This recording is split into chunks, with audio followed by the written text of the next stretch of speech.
दोस्तों, स्वागत है आपका हमारे ऑनलाइन प्लेटफॉर्म में। प्राचीन भारत के इतिहास में हम देख रहे हैं वैदिक संस्कृति को, और इसी को आगे बढ़ाते हुए हम देखते हैं आज वैदिक संस्कृति को।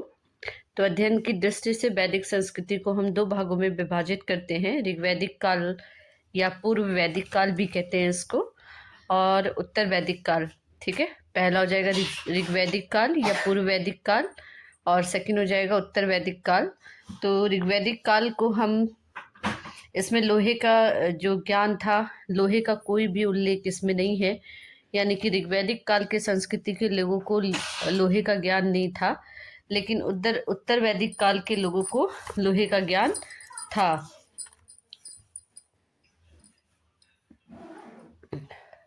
तो ऋग्वेद में लोहे का उल्लेख नहीं है।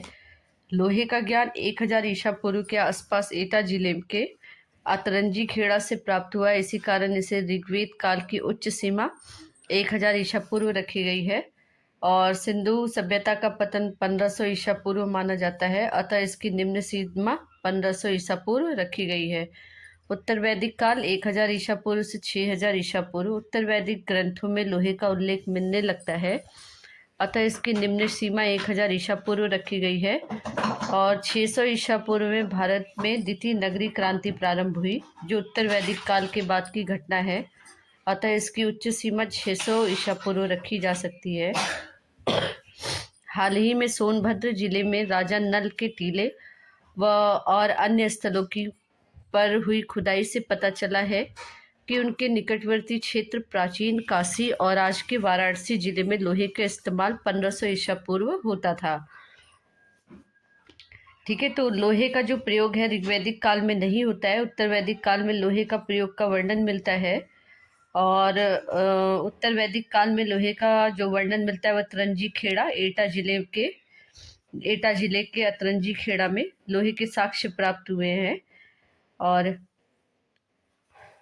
इससे अंदाजा लगा सकते हैं कि उत्तर वैदिक काल के लोग लोहे का इस्तेमाल करते थे। अब देखिए ऋग्वैदिक आर्यों का भौगोलिक क्षेत्र। तो जो ऋग्वैदिक आर्य थे वो अफगानिस्तान, पाकिस्तान, पंजाब, जम्मू कश्मीर, हरियाणा, दिल्ली, उत्तरी राजस्थान, पश्चिमी यूपी और तुर्कमेनिस्तान में इनका जो विस्तार था वो था। तो देखते हैं विस्तार से। ऋग्वेद में अफगानिस्तान की 4 नदियां कुंभा, काबुल, कुंभा जिसे काबुल कहते हैं, कुरमु जिसे कुर्रम कहते हैं, गोमती जिसे गोमल कहते हैं, और सुवास्तु जिसे स्वात का उल्लेख है। इसी तरह ऋग्वेद में सप्त सैंधव प्रदेश का वर्णन मिलता है, और यह 7 नदियां जैसे सिंधु, सरस्वती, सतुर्दी, सतलज, बिपाशा यानी कि ब्यास, परुश्री यानी कि रावी, बिस्तता यानी कि झेलम, अस्किनी यानी कि चिनाब से घिरा क्षेत्र था। इससे स्पष्ट है कि आर्य सर्वप्रथम पंजाब और अफगानिस्तान क्षेत्र में बसे थे, और इसके पश्चात आर्य पूर्व की ओर बढ़े और कुरुक्षेत्र के निकट के प्रदेश पर अधिकार कर इसका नाम ब्रह्मवत रखा। ऋग्वेद में गंगा नदी का 1 बार जबकि यमुना नदी का 3 बार उल्लेख हुआ है। इसी तरह ऋग्वेद में कश्मीर की एक नदी मृददा का उल्लेख है, और ऋग्वेद में हिमालय की एक चोटी मूजवंत का उल्लेख है, जहाँ से वे स्वयं सोम प्राप्त करते थे। यह पश्चिमी हिमालय में स्थित है। इस तरह ऋग्वेदी आर्यों का ज्ञात क्षेत्र पश्चिम में अफगानिस्तान से पूर्व में गंगा के पश्चिमी तट तक, और उत्तर में हिमालय से दक्षिण में राजस्थान की उत्तरी सीमा तक था। ठीक है, तो उस समय जो आर्य थे उनका भौगोलिक विस्तार जो था वो अफगानिस्तान, पाकिस्तान, पंजाब, जम्मू कश्मीर, हरियाणा, दिल्ली, उत्तरी राजस्थान और पश्चिमी यूपी तक था। यानी कि कह सकते हैं यहाँ तुर्कमेनिस्तान से लेके, ये तुर्क हो गया, और तुर्कमेनिस्तान से लेके अफगानिस्तान, और यहाँ अरावली, और यहाँ गंगा यमुना यानी कि यूपी के क्षेत्र तक इनका पूरा विस्तार क्या था, फैला हुआ था। उत्तर वैदिक आर्यों का वर्णन जो है शतपथ ब्राह्मण में विदेत माधव की कथा में मिलता है। इसके अनुसार विदेत माधव ने वैश्वानर अग्नि को मुख में धारण किया था, और घृत का नाम लेते ही वह अग्नि माधव के मुंह से निकलकर पृथ्वी पर आ पहुंची। उस समय विदेत माधव सरस्वती के तट पर निवास करते थे, और वह अग्नि सब कुछ जलाता हुआ पूर्व दिशा की ओर आगे बढ़ने लगा और उसके पीछे पीछे विदित माधव तथा उनका पुरोहित गौतम राहुगढ़ चला। वह नदियों को जलाता चला गया। अस्माक वह सदा नीरा वर्तमान बिहार की गंडक नदी को नहीं जला पाया। यही आर्यों की पूर्वी सीमा हो गई। और सतबद्ध ब्राह्मण में रेवा नर्मदा नदी का उल्लेख है। उत्तर वैदिक साहित्यों में तिरकबूट, कौश, मैनाक आदि पर्वतों का उल्लेख है जो पूर्वी हिमालय में पड़ते हैं। अतः उत्तर वैदिक काल में आर्यों को संपूर्ण हिमालय की जानकारी हो गई थी। और उत्तर वैदिक साहित्यों में गंगा यमुना दोआब विंध्याचल आदि का वर्णन मिलता है। अतः विंध्य प्रदेश को उत्तर वैदिक कालीन संस्कृति की दक्षिणी सीमा माना जा सकता है। ऋग्वैदिक आर्यों ने ब्रह्मवर्त से आगे बढ़कर गंगा यमुना दोआब तथा उसके निकट क्षेत्र पर अधिकार करके उसका नाम ब्रह्मश्री देश रखा। इसके पश्चात आर्यों ने हिमालय तथा विंध्याचल के मध्य क्षेत्र पर अधिकार करके इसका नाम क्या रखा, मध्य देश रखा। ठीक है। उसके बाद क्या करा इन्होंने, आर्यों ने हिमालय और विंध्याचल के मध्य क्षेत्रों पर अधिकार कर लिया और इसका नाम क्या रखा, मध्य क्षेत्र। कालांतर में आर्यों ने बिहार तथा बंगाल के दक्षिण पूर्व क्षेत्र पर भी अधिकार कर लिया और इस प्रकार संपूर्ण उत्तरी भारत उनके अधिकार में आ गया, जिसका नाम उन्होंने रखा आर्यवर्त। ठीक है। तो उत्तर वैदिक कालीन में जो है ब्रह्म प्रदेश का वर्णन मिलता है और ऋग्वैदिक कालीन विस्तार यहाँ पे देखने को मिलता है। ये ब्रह्म देश में गंगा यमुना का दोआब, बिहार में दक्षिण में विंध्याचल पर्वत से लेकर नर्मदा और हिमालय तक इनका क्या था, विस्तार था। यानी कि हिमालय से लेकर विंध्याचल तक और अफगानिस्तान से लेकर गंडक नदी तक। ठीक है। ये हो गया, ये हिमालय से लेकर यहाँ विंध्याचल तक और यहाँ पे अफगानिस्तान से लेके यहाँ गंडक नदी तक इनका क्या हो गया था, विस्तार हो गया था।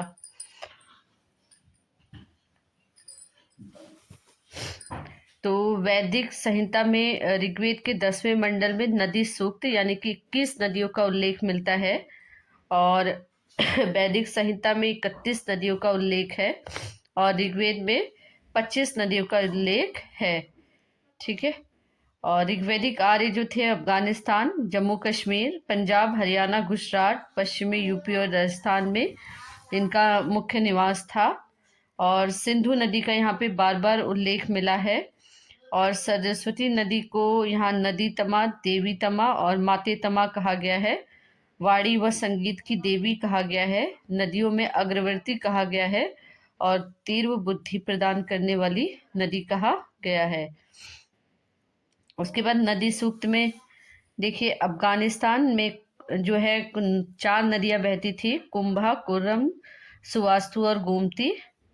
और सप्त सैंधव प्रदेश में देवकृत योनि और सिंधु। सप्त सैंधव प्रदेश में 7 नदियां थी, सिंधु, झेलम, चिनाब, रावी और मरुदा और सतलज और सरस्वती। सतलज को शुतुदी भी कहा जाता था। गंगा नदी का यहाँ पे 1 बार उल्लेख मिला है और यमुना नदी का 3 बार। और पर्वत में यहाँ मुंजवंत पर्वत, शिलावंत पर्वत, अर्जीक, शयनावती और शुड़ोम।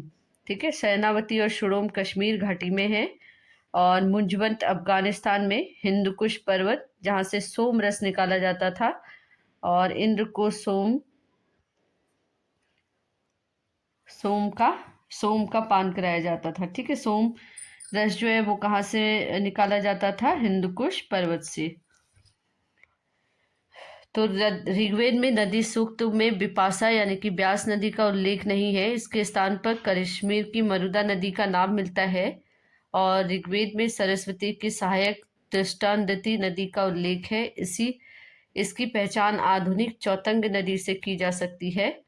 समुद्र, तो ऋग्वेद में समुद्र शब्द का उल्लेख है। सिंधु तथा सरस्वती नदियों के संदर्भ में यह बताया गया है कि ये दोनों नदियां समुद्र में गिरती हैं। विदेश व्यापार के संदर्भ में भी नदी का उल्लेख किया गया है।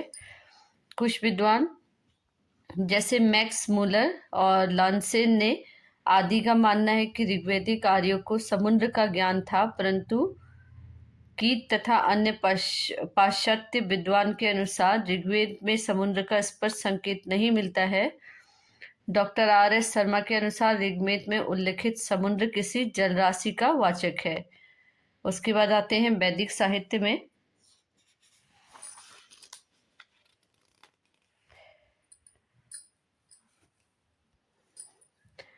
तो वैदिक साहित्य से हमारा तात्पर्य चारों वेद, विभिन्न ब्राह्मण ग्रंथ, आरण्यक एवं उपनिषदों से है। उपवेद अत्यंत प्रवृत्ति होने के कारण वैदिक साहित्य के अंग नहीं माने जाते। इन्हें वैदिक उत्तर साहित्य के अंतर्गत रखा गया है। वैदिक साहित्य श्रुति नाम से विख्यात है और श्रुति का अर्थ होता है सुनकर लिखा हुआ साहित्य। और यह वह साहित्य है जो मनुष्य द्वारा लिखा नहीं गया है, अपितु जिन्हें ईश्वर ने ऋषियों को आत्मज्ञान देकर उनकी सृष्टि की और ऋषियों द्वारा यह कई पीढ़ियों तक अन्य ऋषियों को मिलता रहा। इसी कारण वैदिक साहित्य को अपौरुषेय और नित्य कहा गया है। पहले तीन वेद ऋग्वेद, सामवेद, यजुर्वेद को वेदत्रयी कहा गया है और अथर्ववेद इसमें सम्मिलित नहीं है क्योंकि इसमें यज्ञ से भिन्न लौकिक विषयों का वर्णन मिलता है। तो ऋग्वेद, सामवेद, यजुर्वेद को वेदत्रयी कहा गया है। ये बार बार क्वेश्चन यहाँ से बनता है कि वेदत्रयी, यहाँ पे क्वेश्चन बन सकता है कि कौन सा वेद वेदत्रयी में शामिल है, और चारों ऑप्शन दिए होंगे आपको। ठीक है, 3 ऑप्शन कोई से भी बना के दे दिए जाएंगे तो आपके वेदत्रयी में ऋग्वेद, सामवेद और यजुर्वेद शामिल हैं। तो वेदों को स्टार्ट करते हैं हम। सबसे पहले ऋग्वेद, यह आर्यों का सबसे प्राचीन ग्रंथ है और ऋग का अर्थ होता है छंदोबद्ध रचना या श्लोक। ठीक है, जो रचना छंदों में की गई हो उसे हम छंदोबद्ध कहते हैं। और ऋग्वेद के सूक्त विविध देवताओं की स्तुति करने वाले भाव भरे गीत हैं। इनमें भक्ति भाव की प्रधानता है।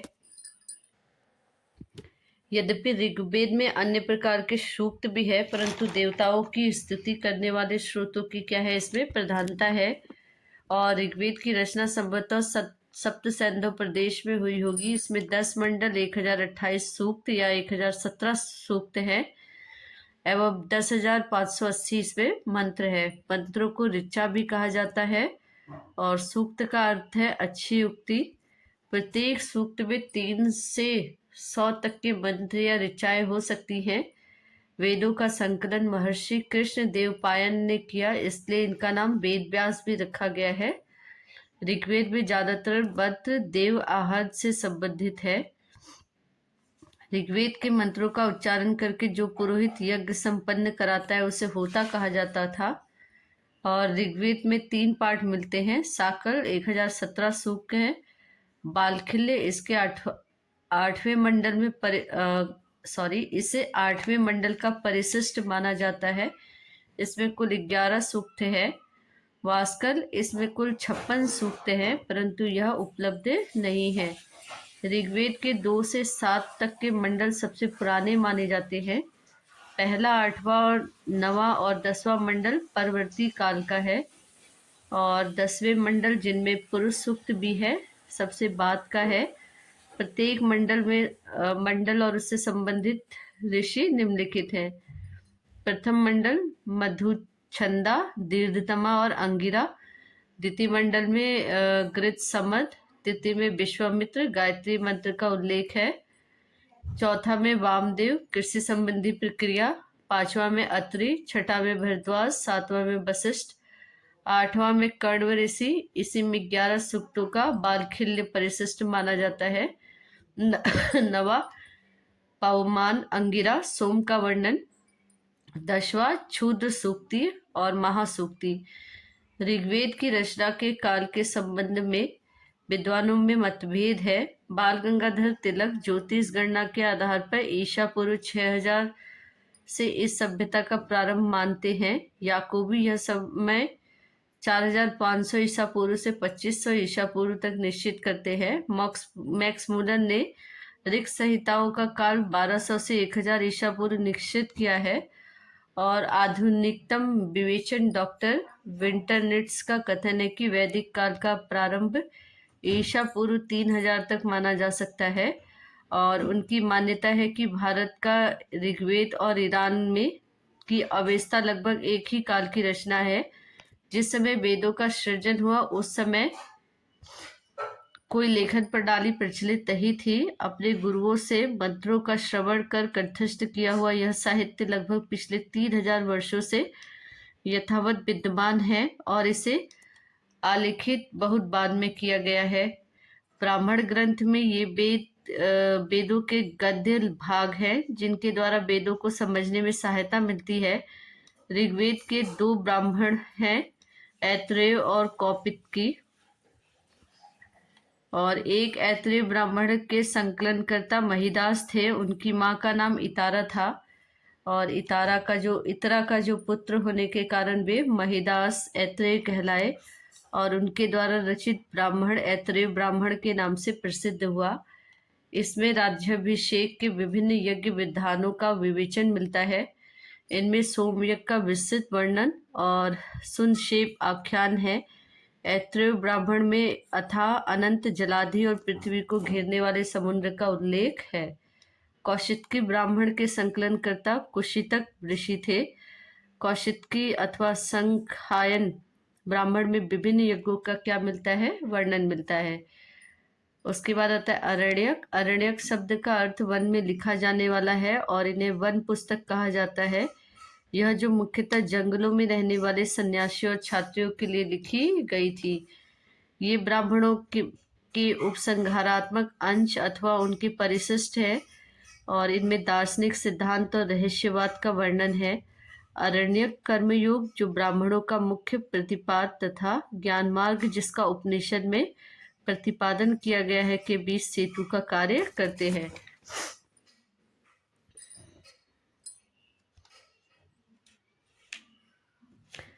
ऋग्वेद में 2 अरण्यक है, ऐतरेय और कौशितकी।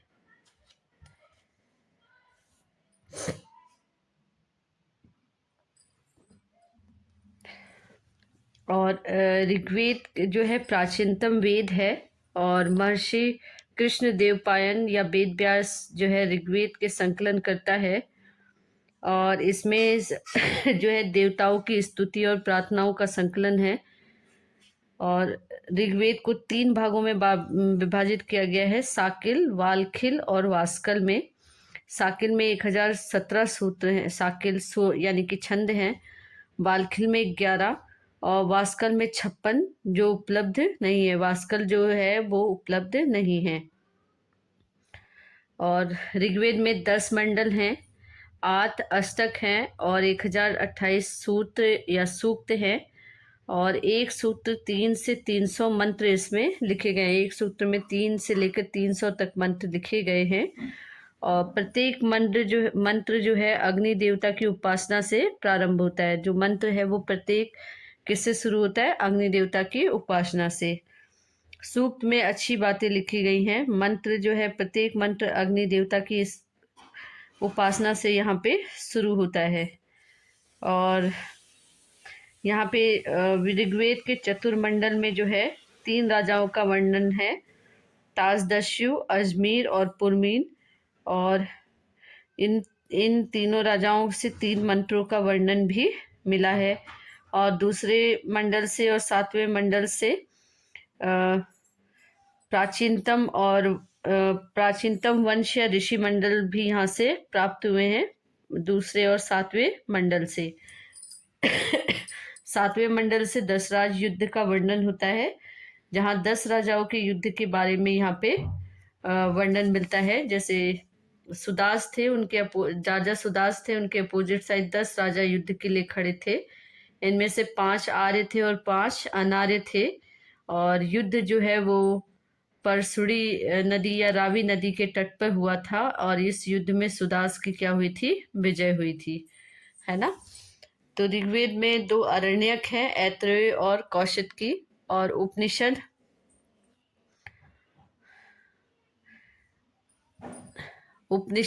शब्द का मतलब है उप और निस धातु से बना है। उपनिषद शब्द जो है उप और निप धातु से बना है। उप का अर्थ है समीप और निश का अर्थ है बैठना, अर्थात इसमें छात्र गुरु के पास बैठकर ज्ञान सीखता था। और ये वेदों के अंतिम भाग हैं, अतः इसे वेदांत भी कहा जाता है। कुल उपनिषदों की संख्या 108 है, परंतु 10 उपनिषद ही विशेष महत्व के हैं और इन्हीं पर आदिगुरु शंकराचार्य ने भाष्य लिखा है। ये 10 उपनिषद ईश, केन, कठ, प्रश्न, मुंडक, मांडुक्य, छांदोग्य, ब्रह्मदारण्यक, ऐतरेय एवं तैत्तिरीय हैं। इनमें से मुख्यतः आत्मा और ब्रह्म का वर्णन है। ऋग्वेद के 2 उपनिषद ऐतरेय और कौशिकी हैं। ठीक है, तो ऋग्वेद में जो सूक्त है उसमें अच्छी बातों का वर्णन है, और प्रत्येक मंत्र जो भी इसमें मंत्र हैं 10,580 मंत्र हैं, और प्रत्येक मंत्र में अपनी अग्नि देवता की उपासना से मंत्रों का क्या है, प्रारंभ है। और चतुर्मंडल में वामदेव जो है, वाम देवता जो है कृषि के लिए प्रमुख थे, उनका वर्णन मिलता है। ऋग्वेद के द्वितीय मंडल में ग्रथ समद भागवत का वर्णन मिलता है। तृतीय मंडल में विश्वामित्र जिन्होंने गायत्री मंत्र की रचना की थी, और चतुर्मंडल में जो है सबसे प्राचीन मंडल है, और इसमें वाम देवता का वर्णन देखने को मिलता है जो कृषि के लिए जाने जाते हैं। प्रभु चैन को भारत का पहला कृषि इंजीनियर कहा जाता है, और जिसका पृथु वैन्य को जो वामदेव ने जिनका वर्णन किया है, और चतुर्मंडल में इसका वर्णन है जो कृषि के लिए क्या माना जाता है, उपयोगी माना जाता है। ठीक है, उसके बाद चतुर्मंडल में 3 राजाओं का वर्णन मिलता है, ताजदस्यु, अजमेर और पुरमीर को। ठीक है, और 7वें मंडल में 10 राज युद्ध का वर्णन मिलता है, जिसमें 10 राजाओं का वर्णन था, जिसमें से 5 आर्य थे और 5 अनार्य थे। तो जो 5 आर्य राजा थे, अनु, यदु, द्रहु, तुर्वस और कृवि, और अनार्य राजा कौन कौन थे, अनिल, दत्त, भलानस और शिव वसाड़िन। और ऋग्वेद के 8वें मंडल में कुछ भी नहीं है। 9वें मंडल में 9वां मंडल जो है वो सोम देवता को समर्पित है, और 10वां मंडल जो है सबसे नवीनतम मंडल है, और इनमें 3 सूक्त हैं, पुरुष सूक्त, नदी सूक्त और विवाह सूक्त। पुरुष सूक्त जो है वर्ण शब्द का यहाँ पे प्रयोग हुआ है, और वर्ण में आर्य और गैर आर्य जो आर्य थे वो गौर या गोरे वर्ण के थे, और जो गैर आर्य थे वो कैसे थे, श्याम वर्ण के थे। ठीक है, सांवले थे। और पुरुष सूक्त में एक विराट पुरुष के अंग से 4 वर्णों की उत्पत्ति हुई है। ऐसा माना जाता है कि एक विराट पुरुष है और उसके अंग से 4 वर्णों की उत्पत्ति हुई है। सिर से ब्राह्मण जिसे दिमाग द्वार कहा जाता है, हाथ से क्षत्रिय जो बलशाली होते हैं, पेट से वैश्य जो उदर पूर्ति करते हैं, और पैर से शूद्र जो सेवा करते हैं। ठीक है, तो ये हमने ऋग्वेद में इम्पॉर्टेंट फैक्ट्स को देखा, और इसके बाद हम सामवेद को देखेंगे। और वीडियो कैसी लगी कमेंट करके ज़रूर बताइए, और ज़्यादा से ज़्यादा लाइक करिए, शेयर करिए एंड सब्सक्राइब करिए। धन्यवाद।